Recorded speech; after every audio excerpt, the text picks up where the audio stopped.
Hello. Today, we will explain how to create an account on the Mettis Driving School dashboard and how to buy credits. To start, we click on Create a New Account.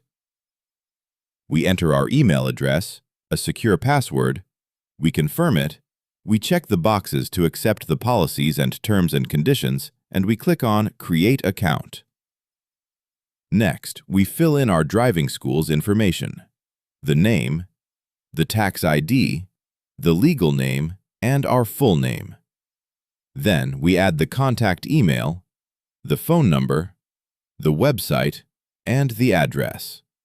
Notice that the email and address are automatically applied as billing data thanks to the pre-checked box. Finally, we indicate the number of instructors, the number of vehicles, and the expected number of students per month. We click on Complete Registration, and that's it. We are now registered on the dashboard. Once inside, we go to the side menu and click on Payments and Credits. Here, a personalized recommendation is offered based on our data.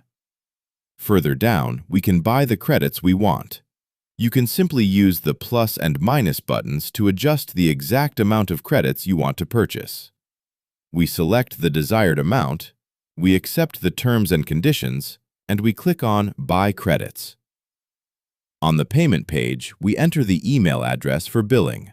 We choose our preferred payment method, we click on Pay, and we proceed with the security process.